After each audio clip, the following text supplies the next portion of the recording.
What's up, everybody? It's I'ma Let You Finish, show number 152 on the Pantheon Podcast Network. It's us, your host, Court and Amy. It's Tuesday, August 1st. I'm still basking in the glow of my birthday, but I'm exhausted. And I didn't even really do much, but I'm just exhausted. Well, you got older. You got older. That part. Getting older is one.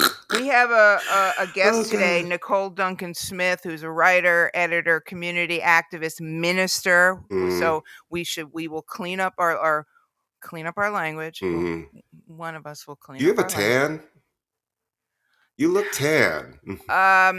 My shoulders, maybe. I come from a swarthy tribe. I've Right. told you this, I know you always say that whenever I'm like, do you have a tan? I am the lightest person in my family. Everybody in my family. I told you when I was a kid, for a week after Martin Luther King was assassinated, and all my black friends suddenly turned on me as if it was my fault. I told my little friends, my black friends, that my mother was half black, and I got away with it for a week. A week. This was before we had the term biracial. It was just half black. Right. And it was a week of relative peace and quiet, and no one threatening until a lie got blown up. Well, yeah, and then somebody was like, "No, she's not," and I was like, "It worked. I convinced you for a week." It was hilarious. Yeah, it was good. All right, we always hate starting off the dead people, and obviously people die all the time, and it's very, very sad. But there were two deaths that happened in the course of the last couple of days that really, really. Of people and performers and artists that really spoke to pop culture and music culture. Well, actually, three, right? Three. Tony. Who's the third? Tony was. We talked about him last week. So he was 2 weeks ago. I said, right. I mean, we talked the late Tony Bennett. But the two, Pee Wee Herman, we're taping this on the 1st. Pee Wee Herman, the death of Pee Wee Herman on Sunday. And then the death of Sinead O'Connor, which we will also discuss with Nicole. But I have to say, Pee Wee Herman, first off, what grace. I love when he had cancer and surprise, didn't feel like he had to share his personal life with everybody. So I respect that. And his people released a beautiful posthumous letter where he thanked everyone and said he loved them and thanked them for allowing him to do his art. He handled it, you know what? He handled it in the same way that Donna Summer handled it. Remember, nobody knew Donna Summer was sick, not even people closest to her. They did not find out Donna was sick until they announced that she passed away. And it was the same with Pee Wee. People didn't know Pee Wee Herman was sick. Or right. Paul Nor Rubens. Should they. Absolutely. I'm a firm believer in nobody's business. It is no one, like this idea when I see sometimes, well, they haven't given us all the information. I don't think anybody's health is your public information. Unless you're in danger of getting something from them. Right.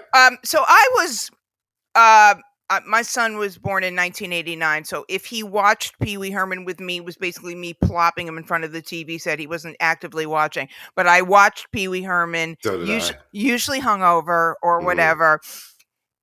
It's hard to impress upon people how subversive that show was. It was a show.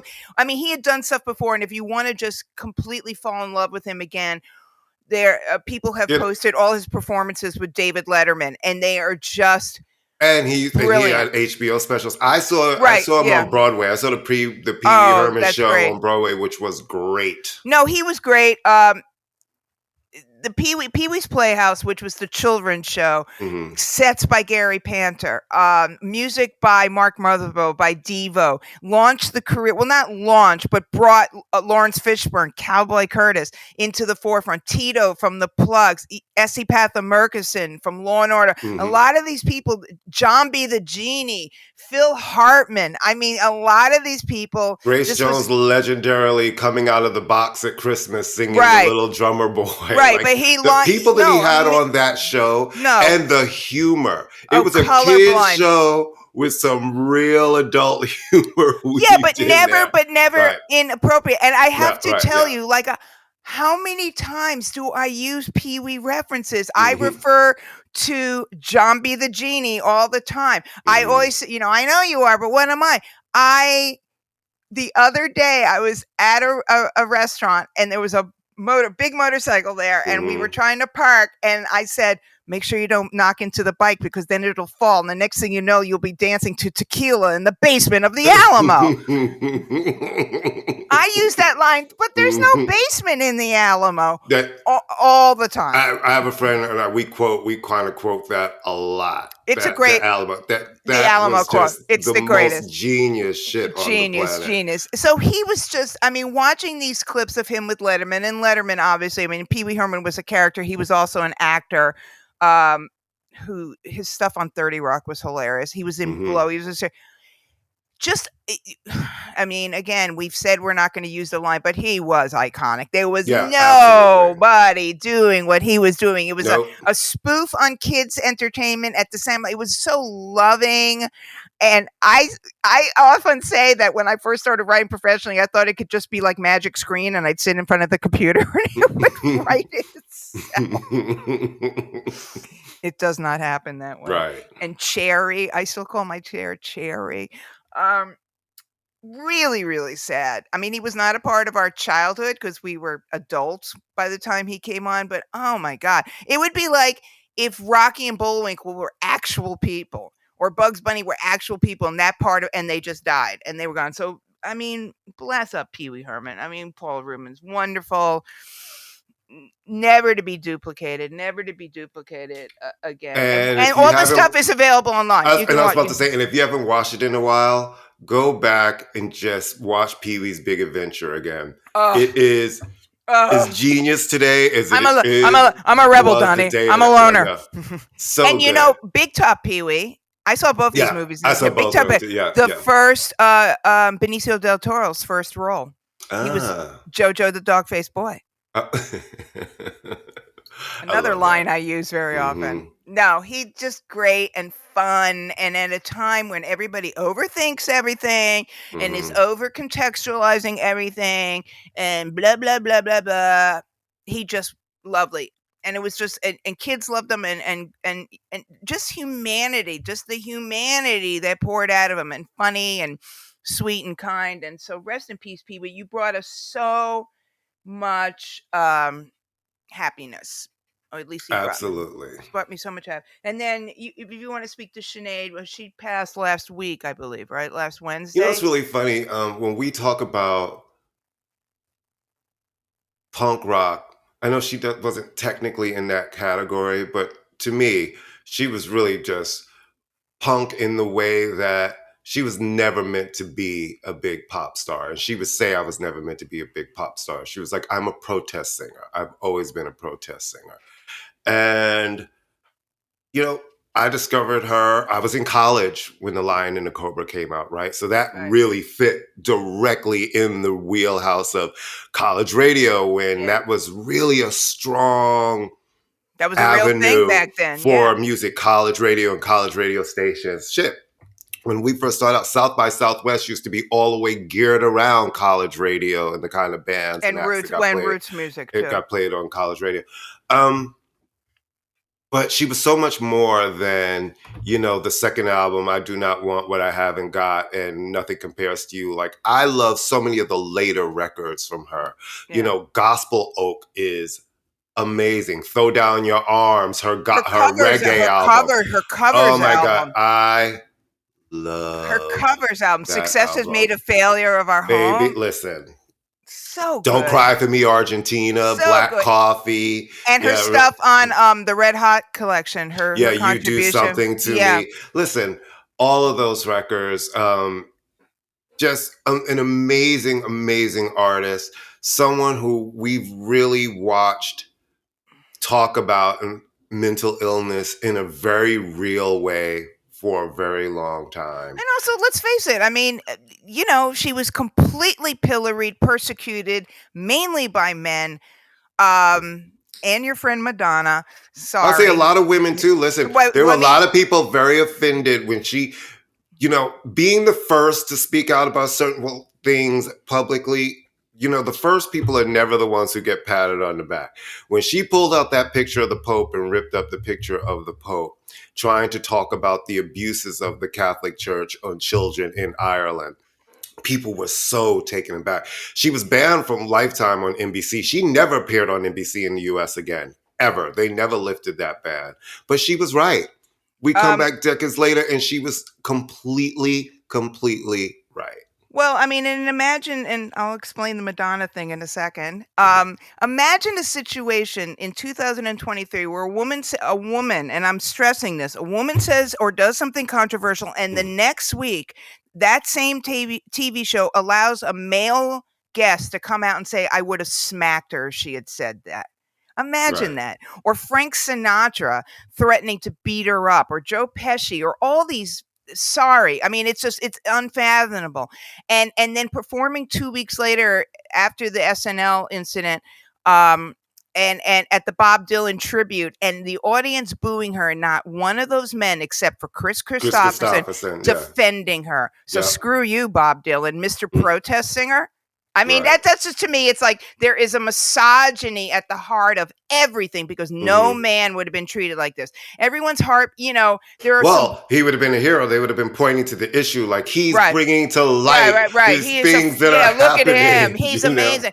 Anyway, there's been some great articles in the New York Times about her impact in Ireland. I mean, this woman, this girl was sent to the Magdalene Laundries, the version of the Magdalene Laundries.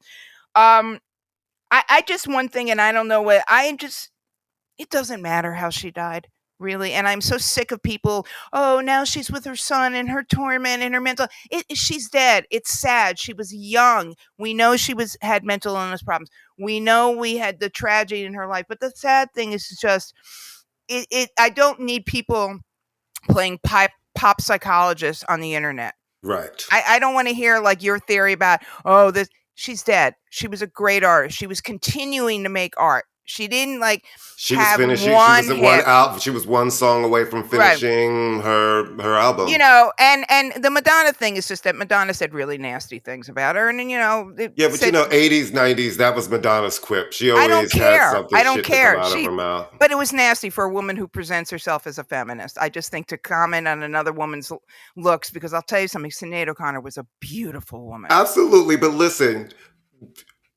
You're a feminist and you've commented on people's looks, right? I just think sometimes it's mouth shit. I mean, I could give two shits about Madonna saying shit about Sinead, because Sinead didn't give a fuck, right? Because Sinead also was on record saying really shitty things about Kylie Minogue, and then ended up performing with Kylie Minogue. So that's it just kind of rubbed me the wrong way. And also, the stuff with I would venture to say that Sinead's cover of Nothing Compares to ranks up in one of the top 10 cover songs of all time. Yeah. And, she was not afraid to call people out. So, a great artist, go back and listen. Which gave the song a lot more relevance, because let me just say this about that song. Everybody always attributes it to Prince. Yes, he wrote it, but he wrote it for one of his side groups, The Family. They sang it first. It's on their album. After Sinead had a big hit with it, Prince started singing it occasionally, and then everybody started acting like that was his signature song, which it was not. It was not. Quite frankly, because that was her biggest international hit, people have tried to make that her signature song. But honestly, I don't really think of it. I would probably go back to the first album and Mandinka and Troy and I'm stretched on your grave and Put Your Hands on Me, before I would say, yes, that's the hit. But if you really know her music, what really established her, I would go to that first album. And also, and again, we'll talk about it, let's not forget her advocacy in a real way for Black artists and for hip hop. She did not perform in the Grammys the first time she was nominated, because hip hop at that point the awards were not being given out on stage. She performed with the Public Enemy logo on the side of her head. Yeah. She worked with MC Lyte. MC Lyte has written beautiful things about her. I mean, she and it wasn't like, look at me. She was just a great artist. And I'm so glad I got to see her in concert. Did you ever get to see her perform live? Amazing voice. I saw her the last time she played New York. She played at the High Line. And, she and Bill, our buddy Bill, Peace Biscuit, they were real friends. And he took me to the show. And she came out and she was like, I was going to cancel. I'm not really feeling well. and I don't know if my voice is going to hold up. So let's just try and see. And sang beautifully. Yeah, she great voice. Sang beautifully. All right, so there's been this spate of audience members throwing things at artists, and finally an artist has fought back. Yep. I'm sorry. And now, I mean, I that person ran right to the police, and it's kind of like, what is wrong with you people? No charges are going to be filed. I just heard that nothing's going to be filed. Yeah. Guess what? I do not advocate violence. Stop throwing things, and don't try to act like I want to sue. What is wrong with you people? We talked about this. I want to say last week. This new etiquette of Pink's on stage and somebody threw their mother's ashes at her. Well, Harry Styles was hit with something. Social media. Yeah. This is all someone hoping to get their Well, anyway, the lesson should be don't fuck with the rapper, the girl from the Bronx, because she went like boom. It wasn't even like a moment's hesitation. Cardi just threw that mic. I don't advocate violence. I know that a mic is obviously but don't do it. It's ridiculous. Fun fact, I advocate violence in certain situations. No, I do. Well, I do. Right. You do some shit to somebody, expect that you might get slapped. I do. Yeah. You know what I mean? It's like if I walked up to someone and just shoved them or threw some shit at them, I would expect to get hit. Like this idea that you guys are, she's on stage. Why do you think throwing your drink on her is a great, like, what in your head said, you know what she would really love? She would love it or you know what Harry Styles will love? If I ping him in the head with something while he's singing. Or Drake was on stage and they were throwing shit at him. And it's like, somebody threw a vape and hit him in Brooklyn. And he's like, what's wrong with you? Well, like I said, I mean, it's social media. You bought a ticket to a show. Try enjoying it. No one is asking for you to participate in that way. Like, I just don't understand this new thing, like why that's even a thing that people think, wow, this is a good idea. Yeah. So good. They said no charges are going to be filed? Yeah, that's what I heard this morning. Good. Good. Good. As far as it's self-defense. But what I mean by advocating, I don't encourage it. Obviously, if someone hits you, but I'm just saying, I don't. No, I understand what you're saying. And I was saying exactly opposite. I encourage it. Fuck them up. That's how I feel. Maybe people start getting fucked up. They'll think twice about maybe I shouldn't do this because I might get fucked up. Right. You can take the next subject. I got nothing to say. Well, you got to read the subjects because, like I record, so I don't put the list in front of me. I always tell you that I'm paying attention to our levels and stuff. All right. Beyonce. Oh, okay. Let me just say this. I'm going to go out and have a cup of coffee. No, but real talk. Let me just say this. You say it because you still have never seen her live in concert. Now, a track date with Destiny's Child. That's not the same thing. I'm holding to it. I know you are. Let me just say this. As someone who has seen her, worked with her, seen her 700,000 times, I've been right in front of her mouth while she's singing. I didn't have really any expectation. I've seen a lot of the clips. I was like, okay, but Amy, let me just tell you something. One of the top 5 concerts I've ever seen in my life. It was really there. It's hard to describe the energy of that show, but it was spectacular. I was blown away in a way that I did not expect to be. She's always great, right? So I expect her to be great. She always sings well. Those things. That show was spectacular. I couldn't believe it. I turned to the person I was with and I was like, this is really something, like the energy, the way this feels, the way she sounds, it was really something. I was thoroughly impressed. One of the best concerts I've ever seen. And I've seen everybody a million times. Oh, absolutely spectacular. If you can see her in your city, I would say people go see this show because it is top tier, better than I've seen all of the clips and I was like, oh, okay, but live and in person, and she was on fire and Madonna was there. It was just amazing. It was an amazing night. Amazing. I had a good time.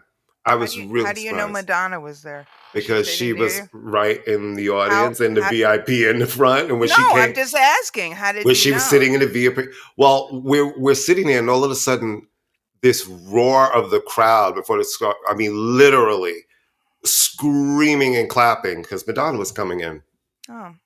But it was a great show. She really turned it out. And I was like, oh, wow, to see the growth of her from the very first time I've seen her on tour to this.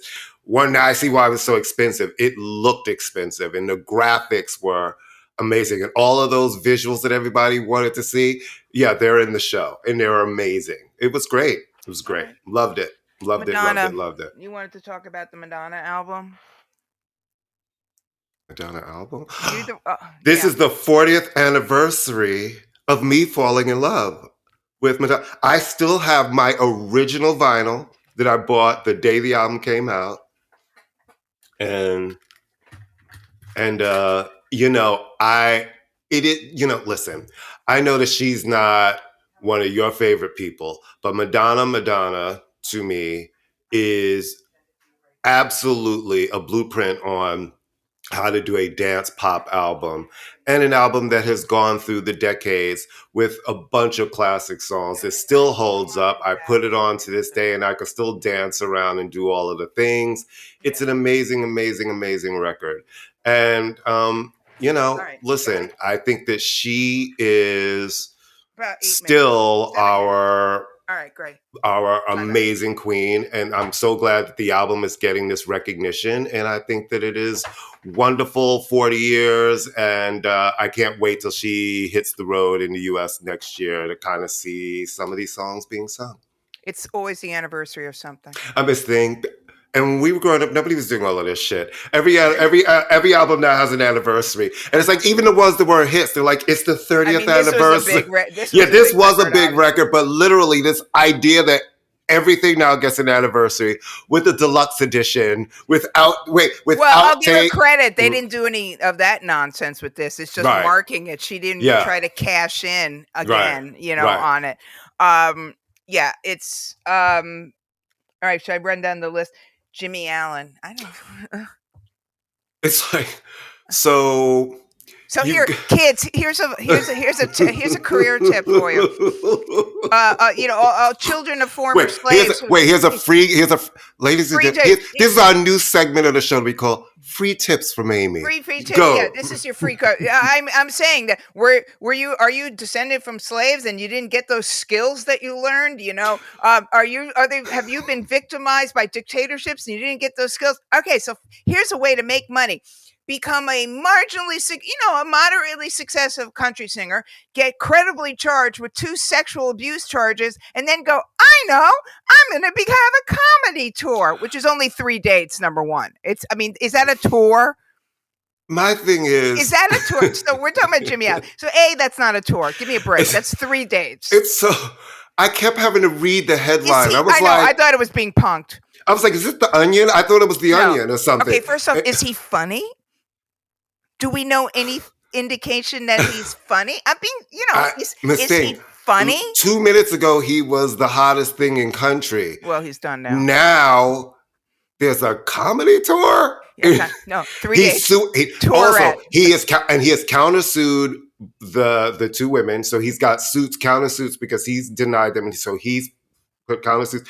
And so I guess he figures he's not going to have a country career anymore. So the complete pivot was, what is your comedy going to be about? I'm so confused by this. Well, first off, the fact that he's been charged with rape and career, many men have been charged with many things and continue to have careers and run for president. So a country music audience tends to skew a little more. Oh, well, he's a racist. Yeah, but he's black. But when we're black, they let him in the first place. He must be barely. Yeah. And as soon as there was something, they cut him out of everything immediately. Hey, not for nothing. Where are the black country artists of note? Hello, I'm looking at you, Darius Rucker. I'm looking at you, Jimmy Allen. None of them has said anything about Jason Aldean. They're all just come on. Well, they're playing in a sandbox where he rules it, and they're fighting. There's such a fight that as black artists in country that they're fighting. You know what I mean? It's like they're fighting to try to get airplay. Yeah, but you know what? When you are black and you're fighting so much shit, you don't also have time to take on because you're fighting that same sort of stuff.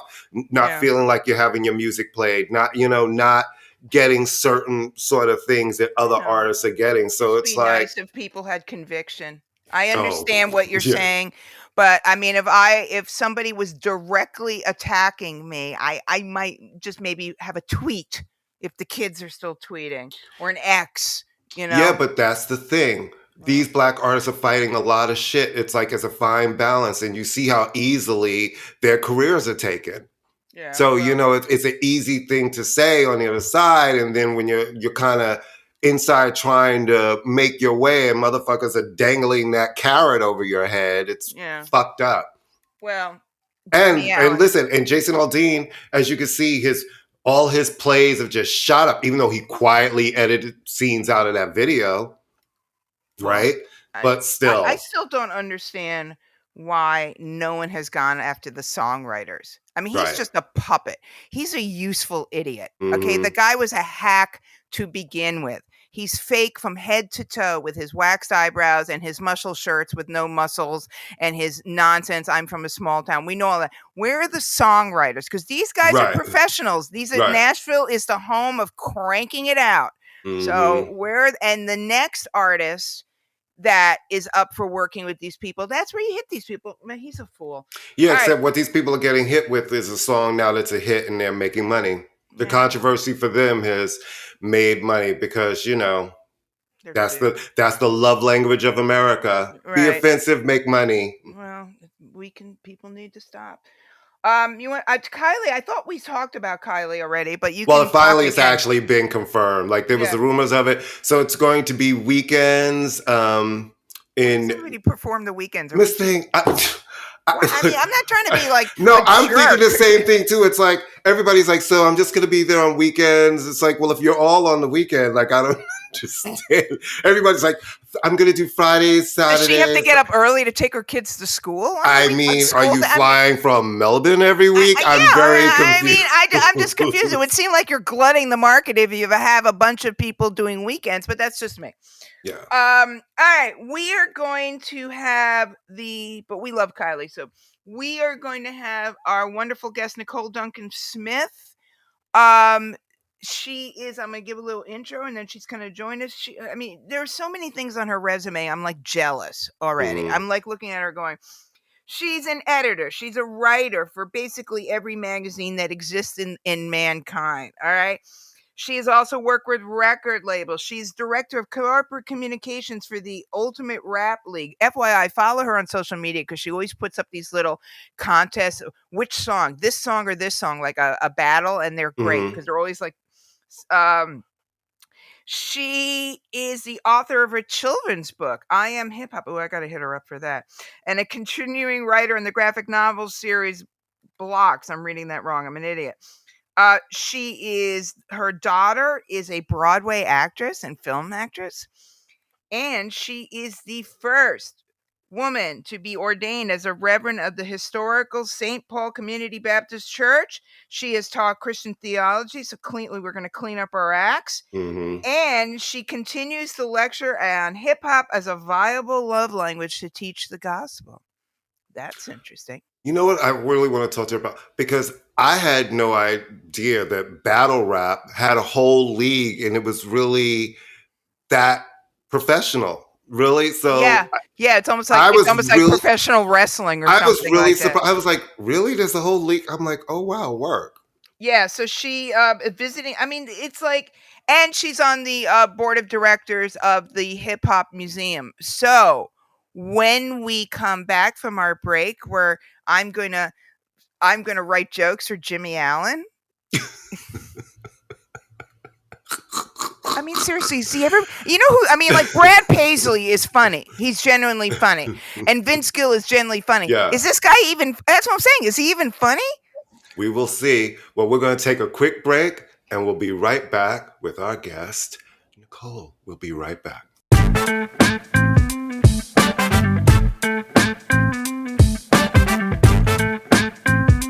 Hello, Pantheon Podcast listeners. Christian Swain here to tell you more about my experience with Raycon earbuds. Our family now has 3 pairs of Raycon earbuds around the house, and my wife just grabbed a pair of the Headphone Pros to replace some headphones from a company that was double the price. And yes, she loves them. Now, if you haven't pulled the trigger on a pair of Raycons, Or even if you have, but you're in the market for another pair because they're just that good, well, now is the time to check them out because they just launched their upgraded model of the best-selling everyday earbuds. With Raycon's upgraded everyday earbuds, now you also get active noise cancellation, ergonomic design, and multi-point connectivity that lets you pair with 2 devices at once. New quick charge function, 3 customizable sound styles, plus awareness mode. Available in a variety of vibrant new colors to complement any and all skin tones. I even have a pair of earbuds in a cool green color. I have tried just about every earbud known to humankind, and these Raycons are fantastic. Seriously, if you've been wanting to check out Raycons, there truly is no better time. You're going to ask yourself why you didn't check them out sooner, and Raycon offers a 30-day happiness guarantee. So what are you waiting for? Go to buyraycon.com/Pantheon today to get 20% off your Raycon order, plus free shipping. That's right, you'll get 20% off and free shipping at buyraycon.com/Pantheon. buyraycon.com/Pantheon.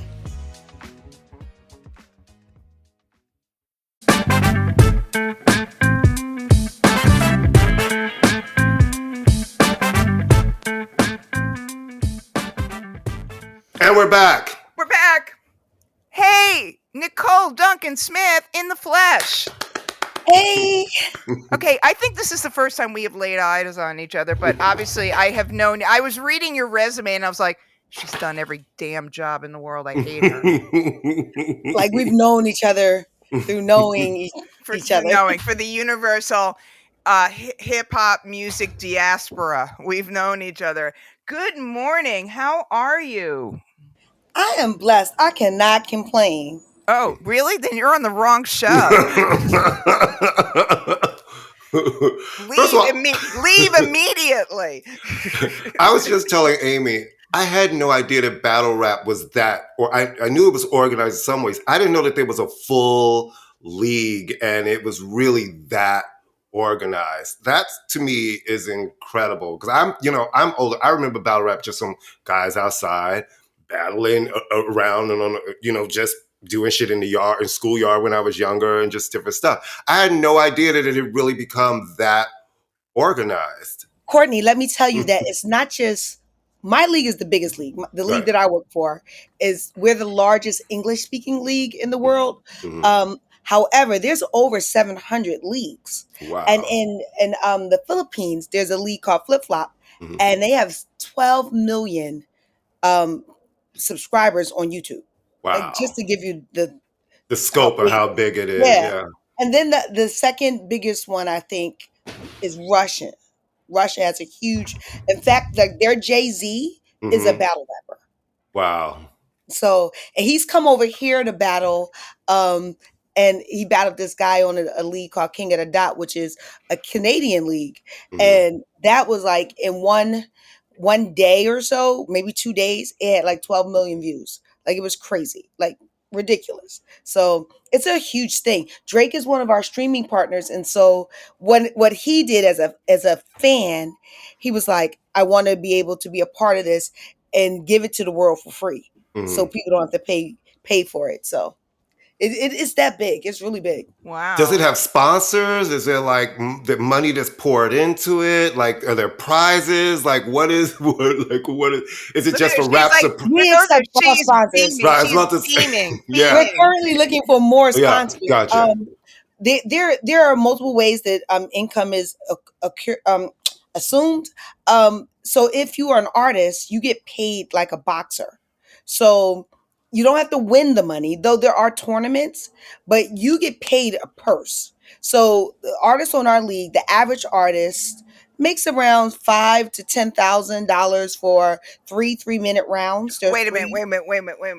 I need to get into this somehow. Hold on. I can't wrap it. No. I'm not even through because our superstars, the big stars, can command anywhere between $20,000 to $40,000 for 3-minute rounds, which is all right. 9 minutes. I wasted my time getting a master's in English education. But then we have the guys that are called God tiers, like the Murder Mooks and the Lola Luxes. They can command up to $100,000 or more. For 3 rounds at 9 minutes? Yes, three Total? 3-minute rounds. Yep. Hmm. Because of the star power. Like there, still, at any given time, we have somebody coming to our event from Brazil or Mexico. People like fly in to do these events, to watch these events. Our ticket prices sell for about $75 to $100 for a regular ticket, general admissions. Mm-hmm. If you want VIP ticket, that might be $600. Um, and then they stream it, and different leagues have different other ways. What we do, we license our footage with Mm-hmm. Caffeine for the first streaming rights, and then we put it on our own app. And then we have a paid subscription app that is $7.99 a month. And some of our videos get up to 100, 200,000 views. Maybe, maybe Uh-huh. that's repeat views. Maybe that's how many people are actually subscribed, but it's $7.99 a month. And so that's how we, and our sponsors, and we're always looking for new exciting sponsors. Currently, we're looking for a good water sponsor, a really good water sponsor or a sneaker sponsor. And so, my son works for Nike. We need to talk. We need to talk. We need to talk. I mean, not it, but I'm just saying my son works for Nike. I'm just saying. You know how hip hop is. Stranger things have happened. That's just stranger things have happened. That's the thing. Like we never thought that there would be breakdancing in the Olympics. Exactly. So this is what I'm super excited about, is that hip hop is not just a music. As a culture, it's not just music. It's not just fashion. It's not just business. It's also a sport. So when you look at breakdancing in the Olympics as a sport, you look at battle rapping. Also, we consider our guys athletes. And what I love about this particular sport is that it evens the playing field with the females. We have a franchise called Kings versus Queens, and at any given time, our girls are whipping up on the guys. The guys be shook because it's an intellect. It's not about brawn, it's about brains. It's about how clever you can be, how funny you can be. And of course, you guys notice, like, battle rapping has been around forever. So it's interesting for me as an OG of being in these technical spaces. difficulty. Oh, there you Be go. like, yeah. Y'all need to see that Melly Mel was battling. Yeah, you didn't know that Jay-Z was a battle rapper? Oh, you didn't know that Big Daddy Kane and Nas? Oh, you didn't know that? Oh, so it's great to make those connections, particularly this year with the 50th anniversary, that this shit is not new. It's been going on forever.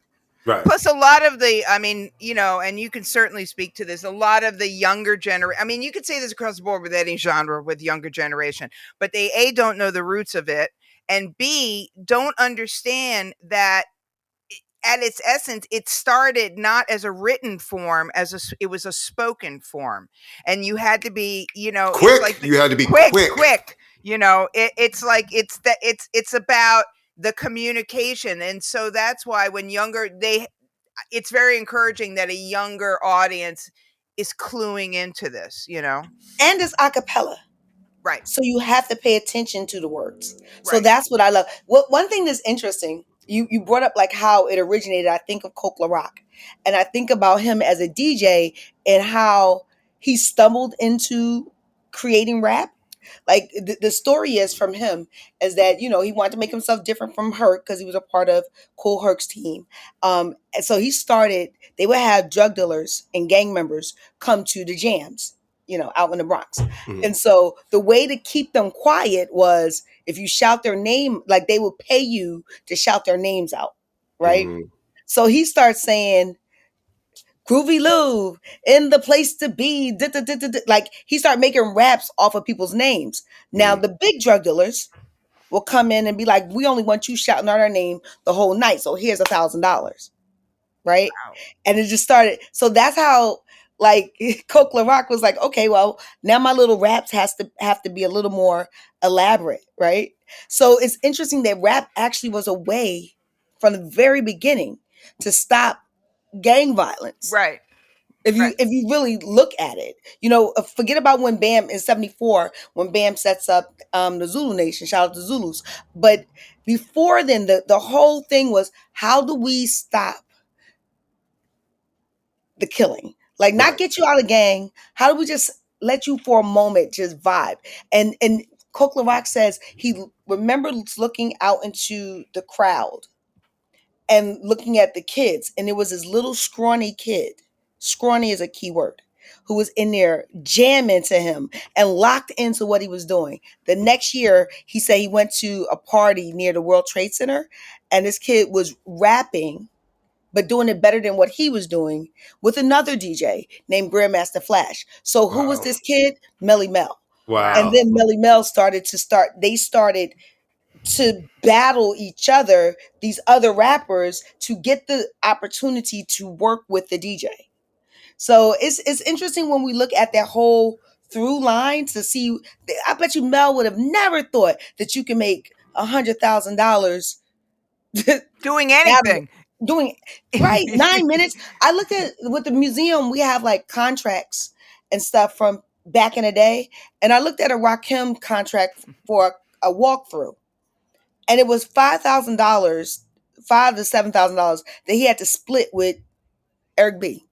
Right. And I look at the guys that I work with. Some of these guys are so princessy, they would never even get out of the bed for $5,000. They are the Linda Evangelista of rappers, right? What? I was like, I don't spit a verse and for less than $10,000. But see, that's the difference in everything now, right? Because I remember when I first started working in the industry and you had artists who would do club walkthroughs and it'd be for this amount and that amount, then I actually started watching that change and seeing certain people would be like, I'll go for $100,000 and I'll be there for an hour. It like that whole, like before where it was 5-10 grand in an envelope started to not work anymore. You know what I mean? Because people also, the economy always catches up with the underground art forms. Even though simple club walkthrough, come in, we'll give you some bottles in the section. Where that used to be, artists would be like, oh my God, we'll have a section, we'll go party after the show, we're going to get $10,000. Now it's like, I want $250,000 for an hour in the section. You know, it's so different. And the sad thing is that there are fans that will pay the extraordinary amount to breathe the same air.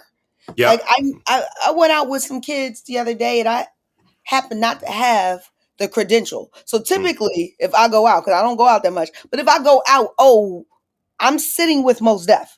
Right. Or, I'm like, there's a reason why I'm going, right? And if I go with Mos Def, he better not ask me to pay for the salmon. Like, right. Like, are you kidding me? I know you paying for this, right? But I went out with some, like, just, hey, we're going to go out to the party. And it was like, just to sit down at the spot was bottle service. And that was $600. Right. Crazy. And I was like, are you kidding me? Yeah, I'm absolutely. I'm about to not go in. Right. We already paid $25 to get in. And I'm not going to pay. Worth it. I was like, what? I don't even drink. Exactly. Like I'm paying $600 to look at a bottle with a firecracker in it. Then they don't even with a firecracker in it. And then they don't even dance. So now please don't get me started on. We get a whole thing on club culture and now it's ridiculous. It's about it really is about selling tables and selling bottles. I'm like, where's the fun? They don't even put into the sound system. They're not even having fun. The music sounds like shit, and everybody's at a table doing this, looking over at the other posing. Table. Everything's for the gram. Everything is to say. People would rather say that they have documentation of being there than actually being there. Let me ask you a question because about, obviously, I don't know if you've heard this, Nicole, Courtney, I don't know if you've heard this either. It's the 50th anniversary of hip hop. It's a really deep secret. I've heard a little something that might be going on. Yeah, no, they're keeping it on the low. They're really they're saving up for the big JJ Fad finale of the whole 50th anniversary so we can do it. Not for nothing. And then I'm going to ask a question. Not for nothing. Somebody pointed out, I forget who it was, but in all of this hip hop hooray stuff going on, and I want to talk to you more about the corporate angle, about how the punk rocker in me still kind of bristles when I see, white people. I'll say it. I can say it. Where's MC Hammer in all this? Seriously, whatever you thought about MC Hammer, he was a massive star. I have not seen his name anywhere with any of this stuff. It seems to be the same 25 people, and they're great, but like, this is the thing, and I'll probably get in trouble for this, but I'm used to getting in trouble. And because of my little Facebook antics, I don't mind stirring the pot. Yeah. She's really fun on social media. She really is. She always has these. You are a battle rapper on social media. That it's all becoming. I've just had an epiphany. You are a battle rapper. Becoming clear. Well, I think that I think they got the wrong people at the helm of all of these different celebrations. Right. I think that the people at the helm were kind of there, but not there. Got it. Kind of at the table, but they weren't at the table. They just lasted longer or didn't do as much coke. I think it's interesting to see who they choose. Allegedly. Yeah. Allegedly. Yeah. But it's interesting to see who gets the favors and who gets to hang out and who's hobnobbing with. Like I saw, and I love Nas. Nas is my favorite MC. Yeah. But I think MC Shan had an excellent point the other day where he said, how dare you have this event in New York, Nas, and not even invite me? And you say that if it weren't for me coming from Queensbridge, right, you wouldn't be. Yeah, there should be an MC Shan. Now, granted, he only got a few songs that people like. He gonna do the bridges, the That's enough. That's enough. But guess what? Those were important, especially for a moment. And I've said this to Amy, how I feel about. I don't see the DJs being celebrated enough. It started with the DJs. Well, the Bronx show, the show at Yankee Stadium. The DJs that's are going to be there. Yeah. But that's because people outside of New York. But not enough, Courtney. You're exactly right. Outside of New York and Philadelphia, people didn't get that the DJ was essential. By the time they got hip hop, by the time they got rap music, it was rap music. They didn't have the jams like we did. Like I'm from Philly, and so I'm from West Philadelphia, born and raised. And when I was growing up, there would be outside jams, and just like in New York, and the DJ would occupy all of the energy. Like everybody wanted to know the DJ. And I can remember being 5, 6, 7, because I was born in 73. I was born a month and a week after hip hop. And so I just remember, and I got older sisters who are like 10 years older than we are. Mm. So they were in the thick of things, and the only way they could go is if they took us, right? So of course we dodged the bullets when people started shooting. But before that, it was so much fun. And the most important person of the party was the DJ. Mm-hmm. But when you get to how did DC get it? How did LA get it? How did Atlanta get it? They had different elements, and they were like, "This is rap music." And it was a recorded art form. By the time it was recorded, so when something isn't, it would be like celebrating dance music without mentioning the DJ. Somebody had to play those records for people to dance to, So it wasn't recorded. And when something's not, if you can't hold it in your hands, how do you explain the lineage? But I do want to, like I said, and hold on, because I want to tag on to something you said, because I think that this is really important about the Hammers of the world, that people may think, oh, he was corny, da, da, da, da, da. But I don't think you can take out those parts of people who had very commercial rap careers, who weren't talking about maybe the things that you guys consider hip hop, but were a really big slice of having huge moments and huge hits. Yes, it was commercial. Yes, they were pop, but that also helped in bringing some of those harder artists, I believe, behind them to commercial viability, because you saw that this genre can sell, it can go big, and it can go global. And you're right, I have not seen a space for like the Hammers or even like the Oaktown 357s, who all came out from under his tutelage, and they have been missing from the conversation. Well, the commercial stuff, and commercial doesn't necessarily mean bad. The object is to sell ultimately, right? Otherwise, it's all commercial at the end of the day, because they all want to check. Yeah, but I do think that there are some omissions that disturb me. Like, you cannot have, and I don't care. See, this is where troublemaker. This is where it gets funky for me.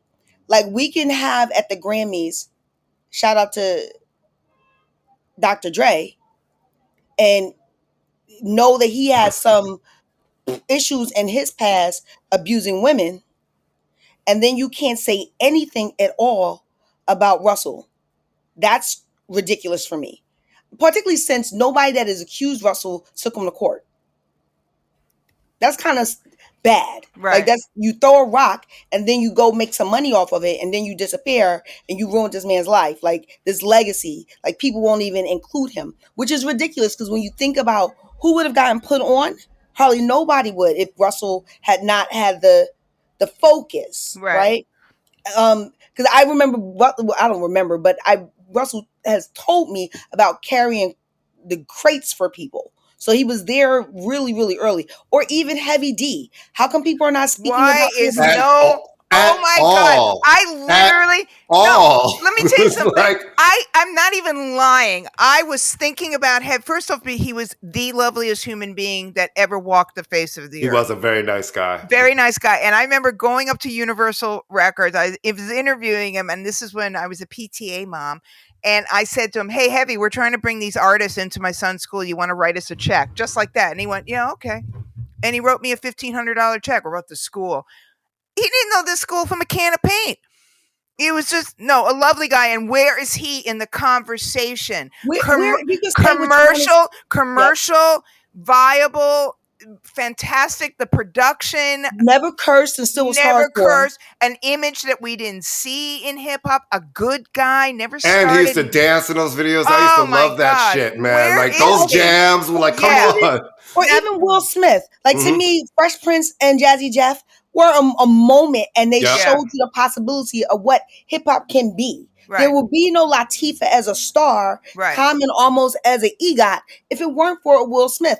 And to me, you cannot judge somebody all their life by one moment of weakness, one moment of bad acting. Well, the truth is the truth. I always say you cannot change history.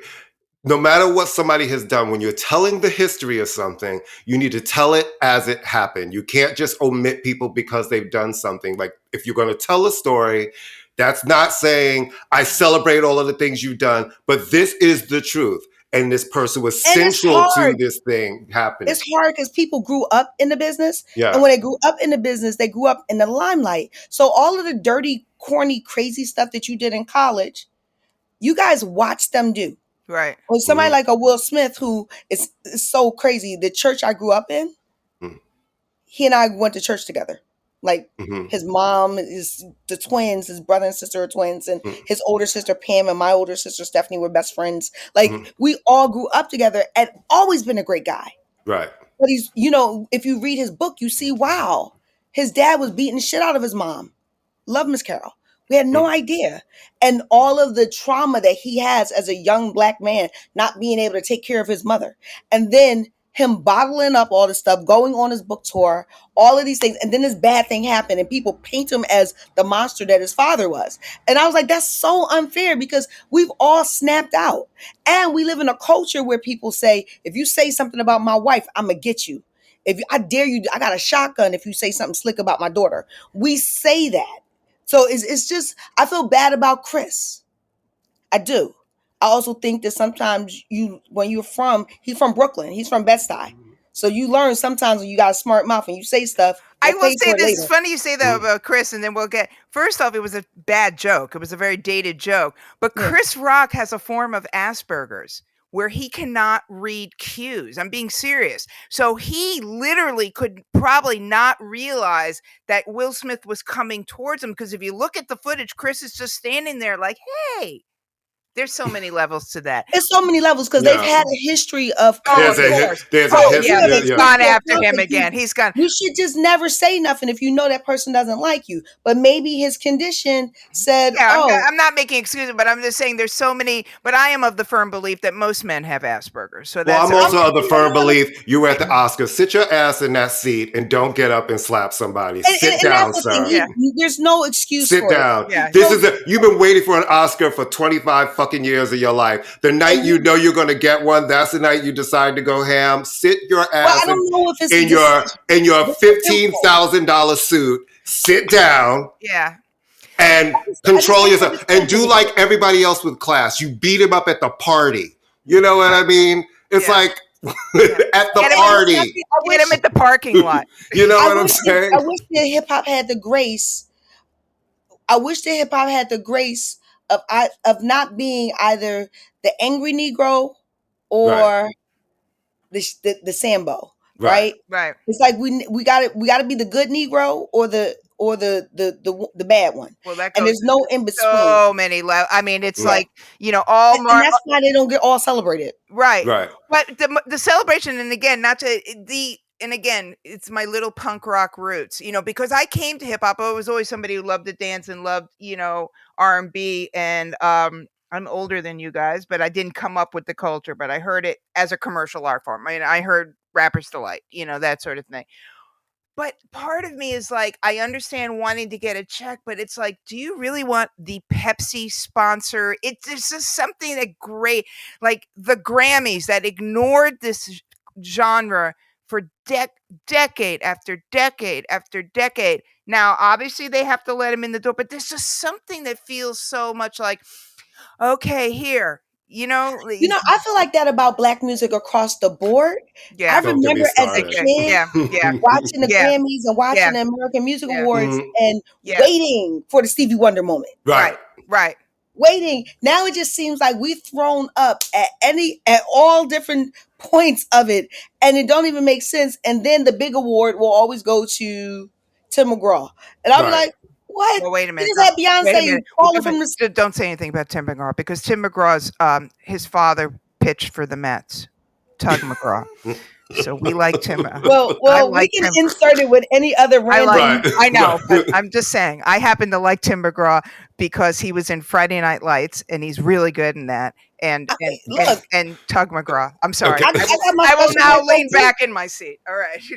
I mean, I just feel like it's just weird. It's like Beyonce will be spinning from the ceiling, like, you can't make my soul. Right. And then, now, granted, they will give Beyonce the award because she's Michael Jackson. Well, actually, but people don't realize, if you really pay attention to Beyonce's very Grammy dub, right? She has the most.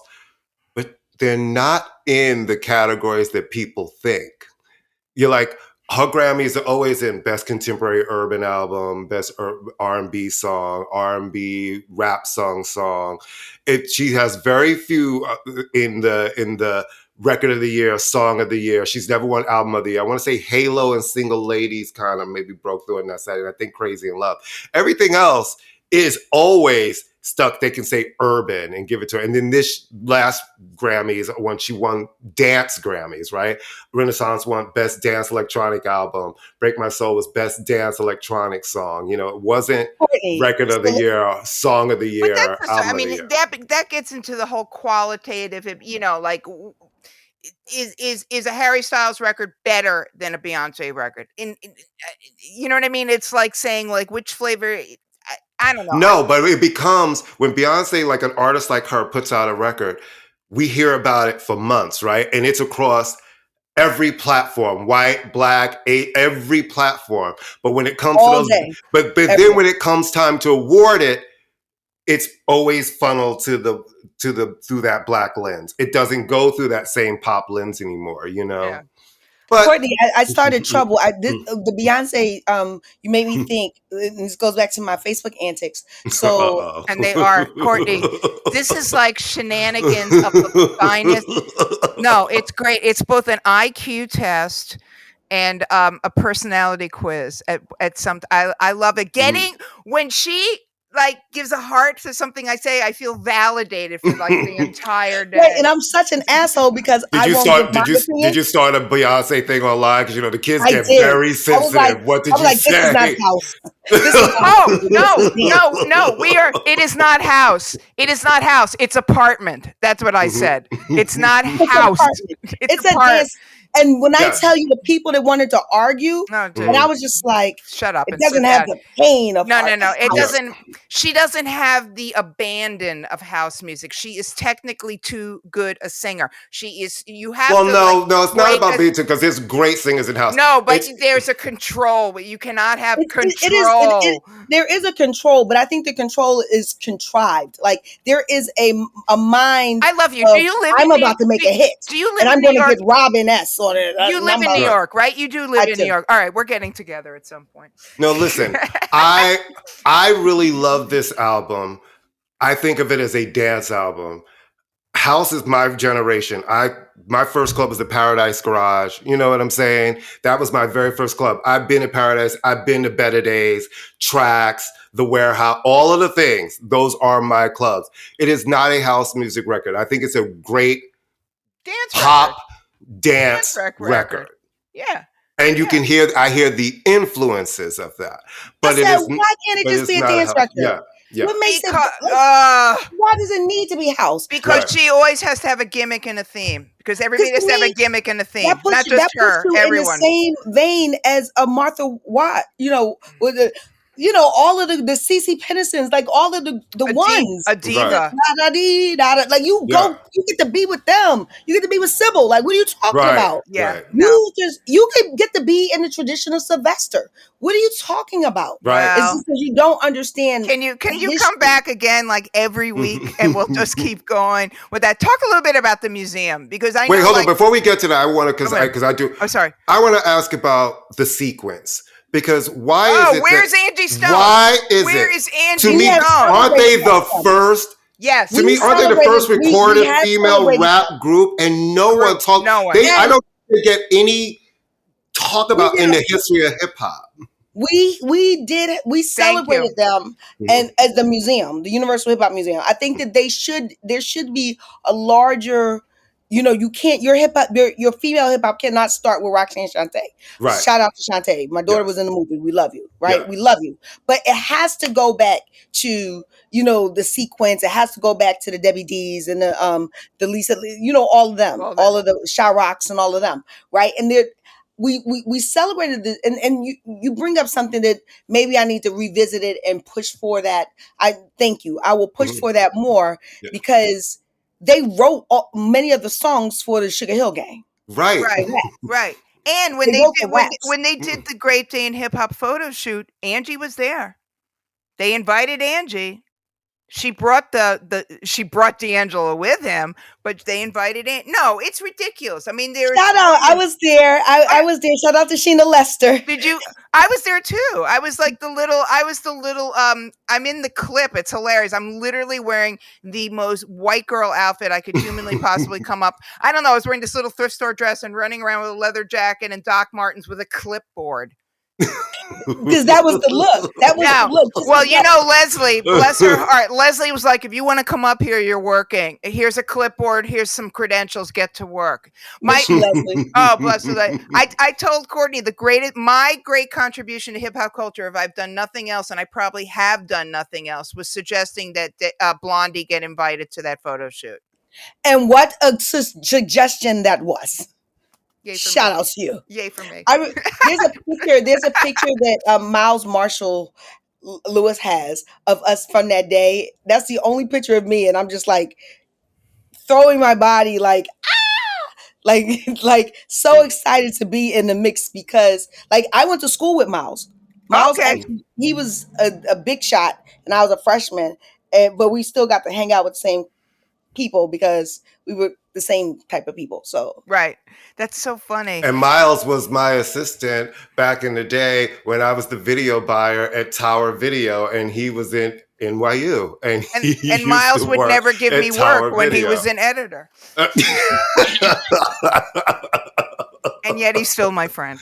Right. I always used to get you don't want to do this, right? You're Amy Linden. I'm like, oh yeah, no, I really honestly do want to do that because not only am I Amy Linden, I have a Lucian Dixon I need to feed. Mm-hmm. And a mortgage company that says, hi. Yeah, and a mortgage company who goes, you're Amy Linden and perhaps you'd like to pay this bill.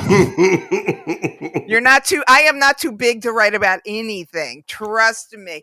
But yeah, the corporate of it, I mean, it's like I said, it's this mixed thing. It's like on one hand, yay, that's getting the rate. But there's so many hip hop hooray things. And then, 50th anniversary ends and now it's 51st. So does the interest dissipate? Does everybody just go, oh, we did it? It's like Pride, sweetie. Every company has a Pride logo until July 1st. And then it's like, you're on your own, queen. That's one thing about the museum, the Universal Hip Hop Museum. Mm-hmm. They've been working on this thing for about 17 years, right? And we've been doing I've been a part of the advisory board for about 3 years now. And I consider myself an active member. There are some folk on the advisory board who we never seen ever. But there's a lot of us who really care about shaping how this museum that will be ours will live on after the 50th anniversary. And I think part of that has to do with creating a thirst for archiving and the importance of seeing old shit. Like, we like new stuff, right? So one of my arguments there is that this can't be a mausoleum. We can't just have a bunch of old stuff in here. Right. We got to have things to have young people invested in it also. Particularly since the Bronx is having a resurgence of new rappers, whether it's Cardi, it's Ice Spice, or Shy K, or some of these other kids. It's like, you got to bring them in here and let them know what their neighborhood. Because what we know about New Yorkers is that they love their neighborhood. Yeah. So if you can show them that your neighborhood has something that's bigger and better than everybody else, we actually brought Shy K, the drill artist, in, and he was speaking to the kids at the Usher's New Look, right? Usher's Foundation, right? That was the clicker. I just wanted him in. He would have never come to the museum. Right. He comes to the museum. They take him through the exhibition because it's a pop-up. It's not, the real museum isn't up yet, but we show him where the museum's going to be. And he's like, yo, that used to be an empty da-da-da-da-da. Oh, wow. Then he was like, oh, wait, this guy Karis One did what? Who's Scott LaRock? Like, and all of a sudden, it's just like, this is my neighborhood. Right. Oh, wow. That's LL Cool J's Troop Jacket. We all want connection to something. We want to be able to go someplace and feel the kind of connection with the culture. And it's aspirational. It's like, this came from where I come from. I can do it. Like, look at what came from the same blocks I've walked up and down my entire life. Yeah. And we hit on, and we like, and you will be in this too. Yeah. Right. So what can you contribute? And so that, to me, helps with the longevity for year 51, is to make people feel like that they are a part of this legacy, not just we're looking at like 50 back, we got to look at 50 forward, right? And it is challenging, because going back to what Amy was bringing up about the MC Hammer, there are like, we did something with Sparky D. Love Sparky D, but we also have to, Sparky D was great, but she wasn't a hammer, and you can't penalize people because they were super successful, and you didn't know them. And you didn't know them. And so, to me, we need to do something for Jay Dilla. Like, how can we not? And that means that we need to talk to people about proof. One of the best things that we did, I think, at the museum, one of my favorite things, I'm going to say the best, one of my two favorite things, had an interview. We did a tribute to Chris Lighty. And when we did the tribute to Chris Lighty, we started with the gang members, the Violators. Yes. Then we went from the gang, the Violators, all the way up to like where 50 Cent and Busta and them are now. But it was funny in planning it, right? Yeah. I'm gonna get in trouble. But no, it's fine. One of the things is that the lady didn't understand that there was a gang called the Violators, and that Violator management and Violator records came from the Violators, and he was Baby Chris, and he was a bodyguard because he was always the one that would fight at the clubs. And so at one point, they were going to cut off the Violators until the conversation started, and Drez was like, oh, remember and connecting this. And then, and this is when Tribe came in, and Latifah used to live out in Co-op City, and and and they're sitting back like, and so that's why I'm like, sometimes the wrong stakeholders are telling the story, because they just know what they saw on Rap City. They don't know that there are people behind the scenes. There's no way you can tell a story about hip hop and not say Chris's name. No way. You can't. You got Mobb Deep. You got 50. You got LL. You got Tribe. You got the Tribe. Listen, I worked at Violator for 1 year. 1 year. Well, only because I got plucked by another management company that was like, we'll double your salary and da-da-da-da-da. And I was like, double salary? Okay, you know what I mean? But it was great. And let me just tell you something. I'm the furthest away from hip hop, right? So I was really nervous about working there. I was like, they're gonna hate me, but it was a great place to work. And when we you would, know who else worked there? He was you know who works? The Queensboro president, Donovan Richards, was an intern at Violator. That's so funny. Right. And somebody died in his family, one of his friends, like neighborhood guys or whatever, and he was reading Malcolm X on his break. And Chris Lighty went over and said, I know you love music, but you're a Malcolm X type of guy. You need to go and change the world. And now that kid is the borough president over in Queens. Wow. Right. From that Violator, that Chris was great. And no matter how late he was out doing whatever the night before, he was always in the office. He was the first one. And I'm an early person when I would go to the office early in the morning. And he would be, sometimes I'd beat him there. Sometimes he'd beat me there. But he was always, I'd come in there like 8:30 and he was in at his desk. My favorite Chris Lighty story, and I know, Amy, you got another question, but... Yeah. No, but it's Chris, when he died, that was tragic. Yeah. It was but one time when he was alive, this is what he told me. Lovely. So we're sitting out. We were going to Joe's Pub afterwards. It was like me and Claudine and some other people, right? Hey, Claudine. And so while we're sitting there, the Xerox machine goes out. It's messed up. Yeah. And here goes Chris in his like cashmere sweater going over to fix the Xerox machine. So because we're young and we pop, and I'm like, Chris, why are you doing that? You're going to mess up your sweater. And he said, I don't deserve to have a company if I can't fix what's wrong with it. Good for him. He's like, and it's my company, so I need to make, like, he was like, if I can't go and fix the machine, I don't deserve to have a company. Yeah. This is my company. He's like, and I'll get dirty for it. And I was like, I love you. Mm-hmm. I love you, Chris. I wanted to ask you two things. We had talked about the death of Sinead O'Connor and of all the, and just if you would speak to her connection to hip hop. I mean, because there was a real tangible connection to hip hop. If you had any thoughts on that at all. I look at Sinead, our ancestor, she's an ancestor now. I believe that when you transition, you don't become an angel, you become an ancestor, you become somebody that is to be revered, particularly if you did something of quality in life. I look at her the same way I look at the Beastie Boys, and I look at so many kind of punk, alternative thinking people. And I think that what she offered, I don't know very specific things she did with hip hop outside of, her, there's a tribute with her and Latifah going around now that is crazy. Well, she boycotted the Grammys because hip hop was not being presented on stage, and she performed with the Public Enemy logo on her head. Like, but I also attributed to her just being badass. And so I don't know, Courtney, if you know this, and Amy, I don't know if you know this, but I know Courtney. Mm-hmm. He's a publicist extraordinaire, but I'm a minister. Right. I'm an ordained. No, that I know. I read your bio. And I get pushback all the time because I'm affirming LGBTQIA and any other thing you want to throw after that, affirming. I believe you be what you be because God blessed all of it. I'm also hip hop affirming. I like anything. I like all the people that hate the church. I like all the people that are unchurched and all the people that have experienced church hurt. And when I think of Sinead O'Connor, I think that she was one of those sacred people who was bold enough and strong enough to step out into the world, because so many of the things that we think we do and the business moves we think we make and the ethics that we think we have are rooted in what we think that the church means. And she punched it in his face.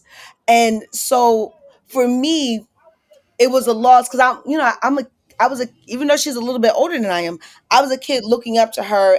She's also out of the country, and just really fascinated at her ability to put the middle finger up to systems that didn't serve not just her, but other marginal people. And so, yes, the Public Enemy sign and her boycotting and so many other smaller things. I don't have a front row seat to that, but as a fan, right. she allowed me to understand how to be liberated sexually with my own self, growing up in the church and just thinking everything that has anything to do with sex is bad. Poverty and my proximity to wealth, even though I thought I was poor, I you could take me someplace in the world where I would be considered rich. And she opened my eyes to those type of things too. Yeah. And so when I think about her and juxtaposing it to hip hop as a movement, I think she was a rapper that didn't rap. Yeah. She had that. Everything that I She see had about rap. and a punk. I mean, she had that kind of swagger, for lack of a word I can't stand using, but a word that applies in this. Just a quick. What do you think of the Jay-Z Brooklyn Public Library thing? Have you seen it? Have you gone yet? I have gone. Yeah. Um, You first. I'm like, yo, this is a library. There's a whole library that turns into a museum. That's Yeah. the first thing. A Yeah. lot of pictures. I thought it was it made me fall in love with Jay-Z in the way that I stopped falling in love with him because I'm so rebellious. Like I'm so like, so what? He make money. Everybody make money. That's all you care about, making money. I don't see him in Bed-Stuy. I live in Bed-Stuy, and I thought that like all that kind of stuff. But when I really there's this on the second floor. Yeah. Right? There's this back room and they show this kind of video of his life, like his journey. And of course it's edited, whatever. And I just sat there and just was like, yeah, look what we did. Not look what he did, but look what we did. And look what, like, it reminded me that he was down with Jazzo and he went on tour with Kane. And, when he was on tour with Kane, he was with Pay LaBelle. And, how he tried he was so, I'm going to get it. It made me sit back and think of the times when Damon Dash would be like, because I used to write at rap pages with Sheena and all of them, Sheena Lester and then Dream. And Hey, Dream. Damon Dash would be like, yo, listen to my guy. And we'd be like, he's boring. Look at him. Like, look how he's standing up there. Like, no excitement. Because there's woo-ha, I got you. Like, there's other things out. Right. I don't want to listen to this guy just stand there with a mic and just... But I learned, saw how he's grown and evolved and he pushed through. Then, so corny. My daughter is in the movie Annie. So we were talking, me and my girlfriends were talking, and my sister, we were talking in the section, and we looked over our shoulder. My daughter is like beaming at me. And I was like, neat. oh, shit. That's And so then neat. it said, oh, he's a movie producer and he produced the movie. That's so neat. Oh, so it was a good feeling for me. I got a library card. Me Just too. so I got my library card. I got my library card. What did you think, Amy? The punk rocker in me comes out again. First off, I am loath of a corporate sponsorship and the involvement of Bruce Ratner, who is anathema to a good portion of Brooklyn, especially those of us who live near Barclays. I'm like, oh God, Bruce Ratner, do we really? I feel like it was, and a lot of that stuff, like you, I had seen Baseline Studios. I'm like, oh, I've been to Baseline. Okay, great. I, of course, being an egomaniac with low self-esteem, was looking for any magazine covers I may have done. Like, oh, where's the magazine room? You're like, where's that vibe? Yeah, really. And I got to do my favorite party trick, which was tell young, hot black security guards that this middle-aged white woman works in hip hop. They're always like, really? That's my favorite party trick of all time. I thought it was good. I thought it was geared towards civilians, and I don't mean that in a negative way. I was thrilled to see people in a library. And when the librarian told me they had issued thousands of library cards, if only 100 of them show up, it's great. Like I said, part of me is like, oh, Jesus, do we need to see the bottles of liquor? But then again, I'm not the audience for this in a lot of ways, but I'm glad I saw it. I'm hoping that he wrote a nice big fat check to the Brooklyn Public Library, because I live and die by the Brooklyn Public Library. But it was interesting. I never would have thunk it. Who among us would have thunk this? Yo, he used to live. This is the thing. I was trying to tell this to my daughter. Like, my daughter is 23 now, so we have these conversations that's like really intense. And I was like, let's just put this in perspective. No matter how we feel about Jay-Z and his opulence, and the boy grew up in Marcy in the 70s, right? And 80s, during a time where there weren't any Black books in the library. There definitely wasn't a Black section. Right. And it probably, the central library probably was not the most welcoming place. If you went there, they might have thought you was. I've been in places where people follow you around, even in the library. What you think, I'm gonna steal a book? And the idea that he's the whole front of it is like wrapped with his lyrics. Yeah. And that his lyrics are somehow literary art. Yeah. Right? And you are the guy from the projects down the street. And so that's, to me, that bigness of, look what you've done. Well, it's that aspirational stuff that we talked about in the Bronx. It's like some kid is going to go there, whether they're going to be Jay-Z or not, but they're going to look up and see those words. That's the part. Look up and see those words as words, as opposed to as a song, and look at it as, and then you go from words to reading to writing and all those things that are lacking in schools. I mean, I teach, lacking across the board. I mean, it encourages literacy. Which at the end of the day, I'm also whacked because I'm looking at it because we're building our own museum, and I'm like, what did they do here that we can't do, or what we can do? Bruce Ratner, that's what they did.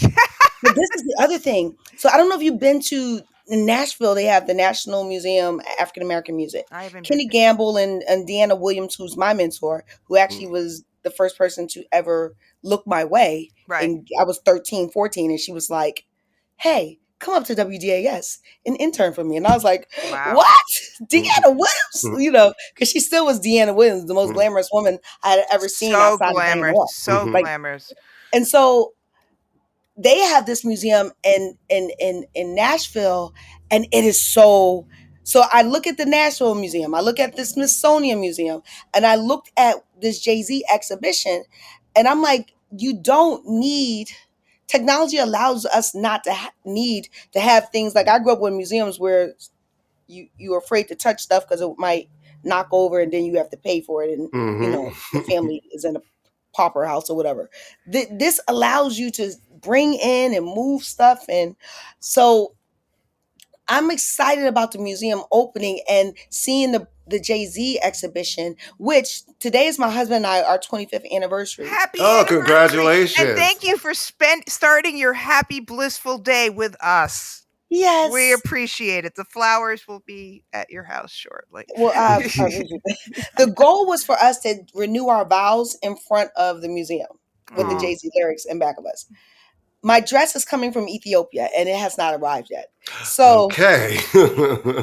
Guess what we won't be doing? Right. We might later on just go up. Can you just go up to 116th Street and find a Senegalese tailor to whip something together? Oh no, this dress is fabulous. You're like, oh no.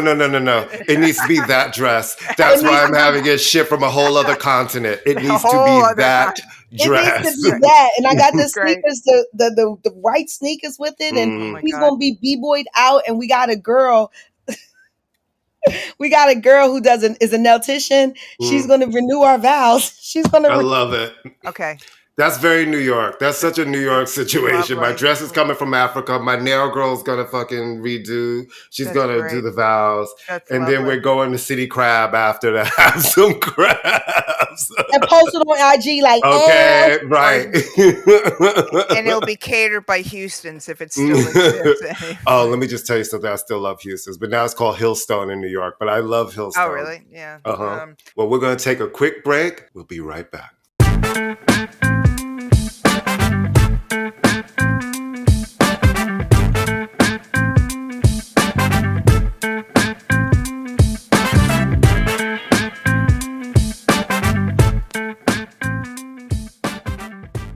And we're back. Nicole, yay. Courtney, you need to start immediately. It'll make you so happy. It's like every day is like, name that tune. And she's besties with Sky, who we adore. Well, see, I love it more when people like to curse people out online. That's more my bag. So since she likes to start, she's a hellraiser. That's my bag right there. I'm like, tell him. This is what I'll do. I'll say, what's the better song? Oh, that's the one. That's the one. That's the one. it'll be and she goes deep cut. Spread My Wings by Troop, Mhm. or Tevin Campbell's Can We Talk, which is the better song. Yeah, it's hard. And people are arguing. So then we'll be like the best babyface song, or then I'll just put up songs that I know. No, I know y'all gonna argue. Like I'll be like, it'll be like Bill Withers and wait, hold Donny on. I'm Hudson. still thinking about. Hold on. Because people don't really talk about Troop that much, but Troop were the fucking truth. And Spread My Motherfucking Wings is a But I will say, as a middle-aged, I'm not even middle-aged anymore. If I have one more year to that half-price Metro card, so I'm officially old. When I pick a song, unless you're just being nice to me, and I appreciate that, and I get the heart from this one, I am like, boom, done. And Amy, let me tell you what I do, especially for you. I did it once, and once she grades on the Amy curve.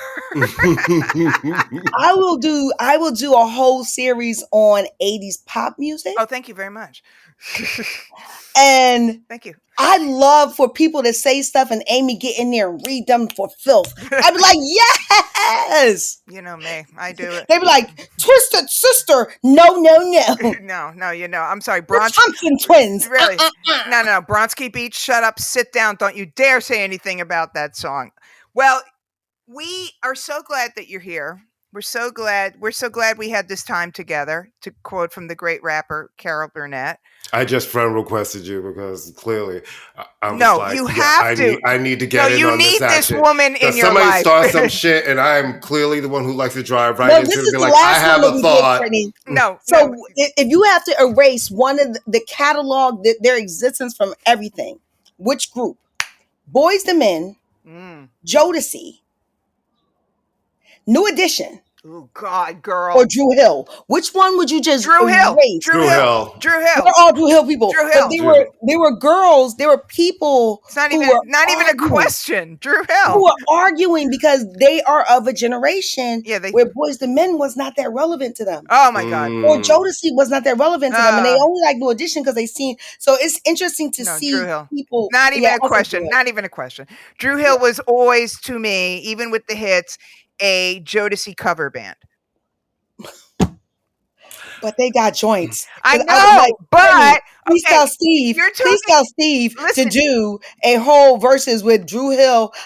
Yes, they want Jodeci versus Boyz II Men. Yes, they keep saying that. Yeah. But I think the Jodeci versus Dru Hill. Well, yeah. Versus. But I will tell you, but you're also talking to the woman who reviewed the first. And don't forget Silk. I think we should throw Silk in there. And Shy.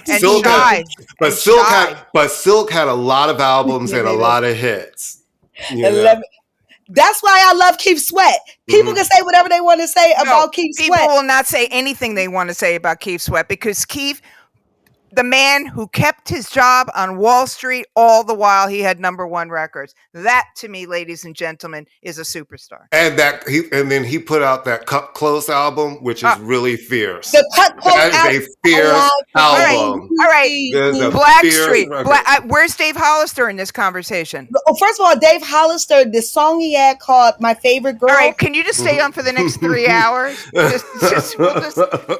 has a song. My husband worked on this song, and I got to go back and listen to it. I'm probably post it today. But he said, "What's wrong with your crazy ass?" And it's about a girl who he was messing with, who became a stalker. You know, Dave Hollister sang at Leslie's wake. Oh, she worked with him and Angie, and he came. I mean, I could go, but again, what a wonderful man. Wonderful. Leslie, can we just talk about how wonderful Leslie this was? This is the anniversary in 2 days of her death. Yes. How many years has it been now since 1999? She died in 1999. Yep. 24. Yep. Miguel still talks about Leslie. Oh my God! No, I talk about her all the time. When something crazy happens, when there are any, I quote Leslie. I quoted her the other day. Leslie's greatest line is, she had several, but if a man isn't 6 feet tall, he's just not trying hard enough.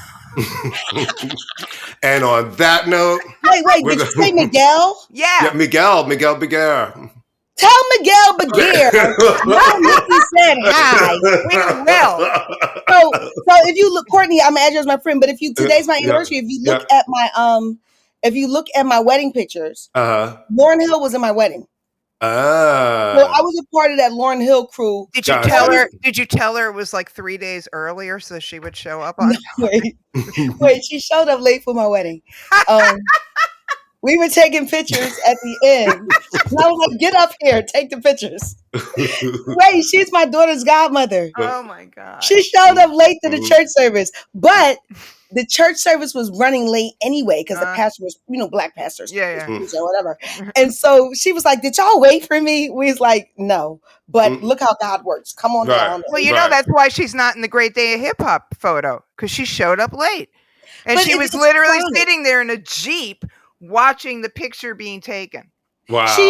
She's chronically late, and it's not like she don't care. She just is. She just is. And now I don't want to say that she doesn't care now, but now she has a different, and maybe I'm a sympathist because I love her, but she feels like she sacrificed so much for so many people. For like, people get married and have their children to her songs, and then when everything went bad, everybody was like, she's a quack. And so she just was like, well, if my kid is sick and I got like 1,000 of them, if one is sick, you guys will wait until my kid's fever is broken before I come out. Like, her mind is like, there's other things, just not. Yeah, but you can't use that excuse when the kids are in your 20s. Sorry, I used to use. I used to so much better now. The day I could no longer use. Oh, I can't get a babysitter for not going. I'm going to leave it like this, and then we're going to wrap it up. We had an interview scheduled for a Friday at 7. It happened at midnight on Sunday.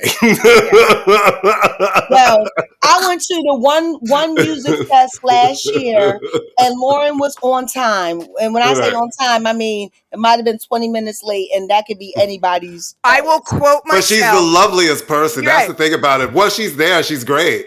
I will quote myself, and Q-Tip has said it is the greatest thing that anyone's ever said. I once said the first thing rappers do when they get money is buy a watch, and that's the last time they look at it. And that is kind of true. That is kind of really true. And my battle rappers, this is a great program. Actually, very, very the rappers of the 90s and the early 2000s. So the way they were back then, now they know they got a little bit of notoriety. They're starting to act just like that. Like, I just bought my watch and I have no idea what time it is. Exactly the same thing. It's hip hop. Bless their hearts. Bless their hearts. I love them all. Courtney, do your thing, baby. Nicole Duncan-Smith, thank you so much for coming on this little shit show of ours. I'm going to let you let us know. Every month. You can just come on every month if you wish. So there's a pop-up of the Hip Hop Museum happening now, right? So where people can come, it's in the Bronx. And what section of the Bronx? Tell everybody where it's at. It's in the Bronx. It's 610 Exterior Boulevard, I think. And it's right outside the Bronx Terminal Mall. It's a part of that complex. And it is free all month of August. Okay. Free. Anybody can go. You just go to our website, uhhm.org, and you can see, you just register, get your ticket, and you go on through. Excellent. It's a small space, so we do prefer that you register to get your ticket so that we can accommodate you. It's not a small spot, but it's New York, so it's not big. The museum, though, that's being built. Now, how's construction going on it? Oh, it's almost done. And wow. It's a matter of us we're receiving archives now. Mm-hmm. So if you guys have some things that you guys want to donate or license to the museum, please do. We're taking jackets.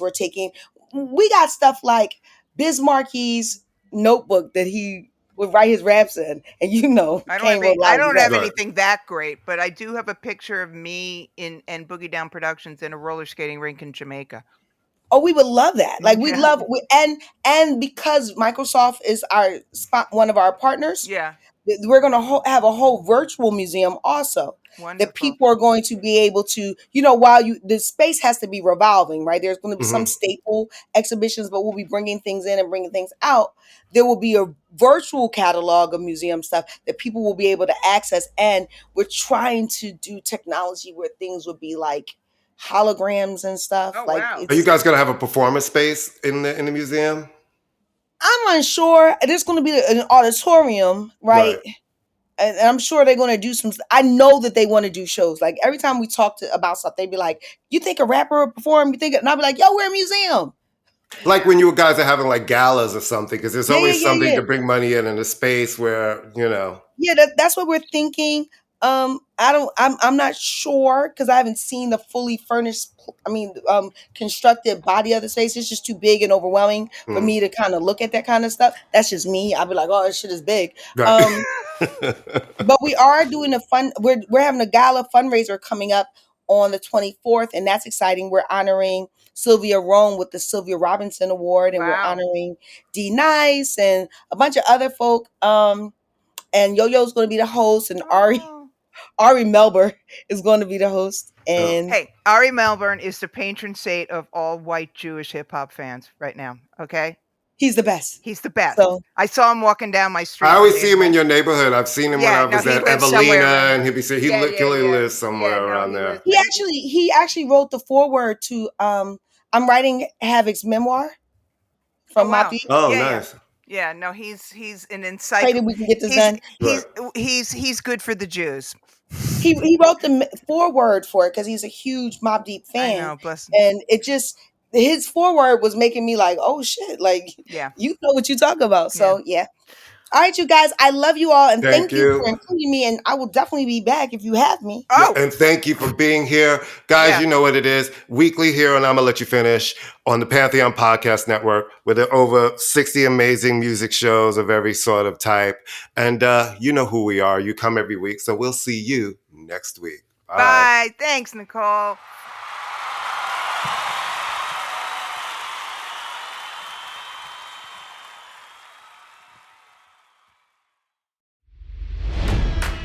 It's NFL draft season, and that means it's time to start thinking about fantasy football. FantasyPoints.com features industry-leading experts and prognosticators using proprietary hand-charted data to help you score more fantasy points. FantasyPoints.com is the place to go for whatever kind of fantasy football you play. Whether you play fantasy football, daily fantasy sports, or do a little bit of everything, Fantasy Points has the meticulously researched content to guide you to victory.